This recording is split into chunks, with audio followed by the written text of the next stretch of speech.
You're listening to this podcast, so I know you've got a curious mind. Here's a helpful fact you may not know yet. Drivers who switch and save with Progressive save over $900 on average. Pop over to Progressive.com, answer some questions, and you'll get a quick quote with discounts that are easy to come by. In fact, 99% of their auto customers earn at least one discount. Visit Progressive.com and see if you can enjoy a little cash back. Progressive Casualty Insurance Company and Affiliates. National average 12-month savings of $946 by new customers surveyed who saved with Progressive between June 2024 and May 2025. Potential savings will vary.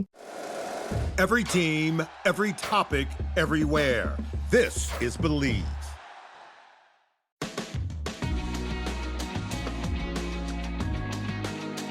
Brian, if we turn to the Indianapolis Colts, we were speaking a little bit earlier about Brian Daboll and Daniel Jones. Daniel Jones' experience until he got injured last season was very exciting in Indianapolis, so much so that they've signed him to a massive long-term contract. So they very much hope that Indiana Jones is the solution.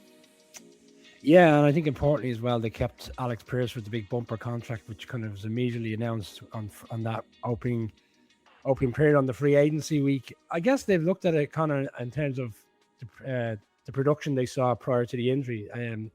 I'd argue there was a couple of games in there where Daniel Jones returned to Daniel Jones of old. Like I think at the Pittsburgh game on the road, there were certain games when he came up against teams of the upper echelons around the league, he struggled. Then you could argue he went into LA and had a really good game against the Chargers, but where were they going to go? Like the Colts put themselves in such a precarious situation where, because they had a good start to the season, essentially they took themselves out of any sweepstakes for a quarterback. They then gave up that pick anyway to bring in Sauce Gardner because, as you rightly said, they felt like with it being such an open season, it was time to really go for it. It didn't really turn out very well thereafter. They lost a lot of games. They also lost him in the game which Kieran attended in Jacksonville where he got the serious injury.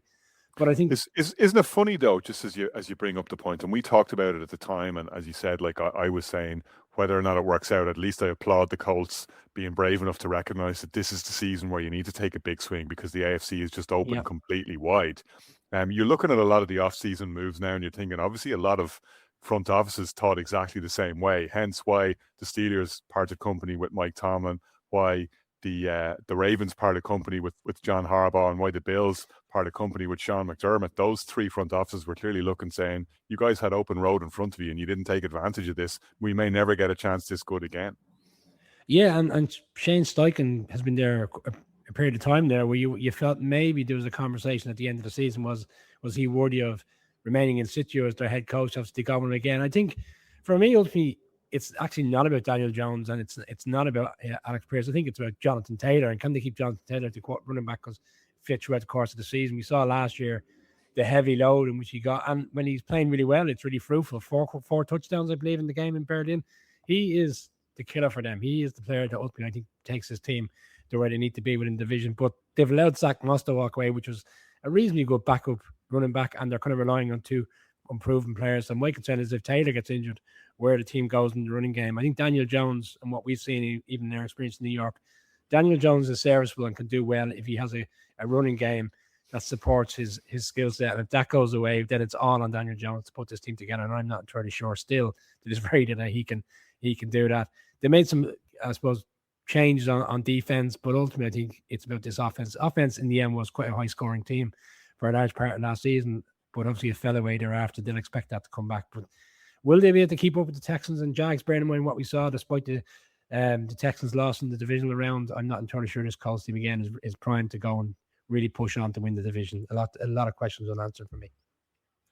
Kieran, it's tempting to say that as the injury to Daniel Jones kind of ended the season, that if they get him back and they can recapture their 8-1 start and get back to the momentum, the run that they were on. But it's just hard to know how much of that was just a small sample size. A lot of things going right for them, as Brian said. Jonathan Taylor playing out of his skin. Daniel Jones capturing every bit of the Daniel Jones magic that he once seems to have in a brief and maybe ephemeral period. But at the same time, they did win those games. They did put themselves in that position. Before it all went wrong, it was going very right.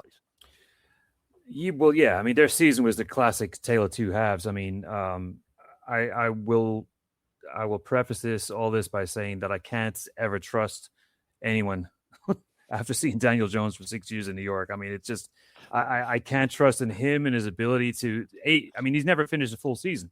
So I preface everything I'm going to say by the fact that Daniel Jones scares the bejesus out of me. I mean, it was a great start, obviously, going 8-1.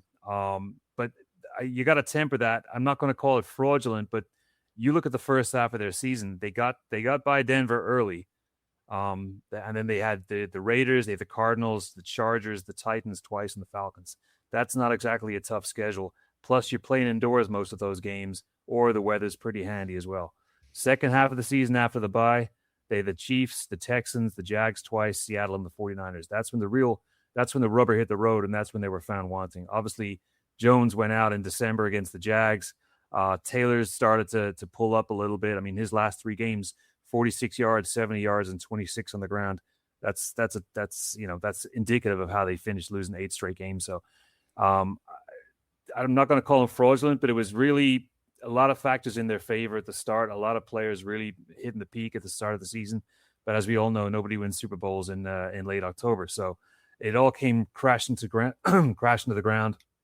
And I got to think that, Steichen's got to be really nervous approaching this season. It's, you got Pittman, your best wide receiver, going out the door. You're putting all your faith in Alec Pierce, along with Josh Downs. That's your wide receiver room. Taylor's got another year under his belt. Another 13 for 1,580 85 yards on the clock. So that's another factor involved. And we've seen so many times with star running backs, they just fall off a cliff massively. So that's something to watch with Indianapolis. And the other big question is Jones even going to be ready for the start of the season? I mean, his Achilles left his body like a hip hop star in the streets with their soul leaving their body. So it's it's a huge question mark for me whether Jones is even going to be able to play at the start of the season. What his output will be. I'm not. It's not going to come as much as a surprise that I'm not very high on the Colts and what they're going to do this year. I know they finished 8-9, probably the worst place you can finish in the NFL record-wise. I can only see a repeat of that because losing Pittman, you're going to have everybody firing on all. So Taylor's basically going to have to match a career year as well as Tyler Warren with his output. But if Jones is not at it, and let's face it, he's never finished a full season. You got Riley Leonard back there, and I'm not putting any faith in him either. I mean, you brought in Phillip Rivers last year because you had no faith in the backup quarterback room. So the defense last year, I mean, they did okay. The rushing defense was good. I mean, when you got a back four of Arden Key and Leatu Latu, question marks over to Forrest Buckner. He missed a big chunk of time last year with his neck injury. But it all boils down to whether Jones is able to start in September, and if he is able to start, how long can he stay on the field? Because we've all seen, that's a fragile object at the best of times, and you'd have to be concerned if you're a Colts fan. So much to the point that I'd even go as far as calling it now in July 20th that Steichen will be the first firing of the NFL season in 2026. Jones and the Crystal Skull, by the sounds of it, then a little bit fragile. Brian, you wanted to jump back in there before we go to Craig. Yeah, sorry. Like when you think of last season, and Kieran's rightly calling out the games and we still won to start the season. There's always that kind of one game where you think during the season, is this team for real? You could argue with the Bears, for example, was when they played the Packers. Are they for real? They beat them. They should have beaten them in Lambeau. That game when the Colts went into Kansas City and they had the Chiefs where they wanted them to win that game in Arrowhead. And I think if they had won that, people would have viewed them very differently. And they allowed the Chiefs to come back and beat them. And that was a Chiefs team that was full of flaws last season. You're talking about a soft schedule where they start with the Ravens, the Chiefs, and the Texans before they even go to London to play the Commanders. London takes care of itself. It's a mad game. You never know what way it's going to go. But those 3 games, like there is a scenario there to Kieran's point where they could be 0-3 going to London. That makes for a very interesting story. It could be a long flight back from London for the head coach. Craig, talk to us about the roster turnover, because there's been a lot of ins and outs there, as Brian mentioned, because of the Sauce Gardner trade. No first-round pick in the April draft, so they had to make do with linebacker CJ Allen, who they picked up in the second round. A couple of guys who've left. Some of the notable departures include Kwity Paye, who's gone to the Raiders. Nick Cross, the safety, went to the Commanders, and one of their offensive tackles, Braden Smith, was picked up by the Texans as they look to put a bit of protection around CJ Stroud, who we'll be getting to next.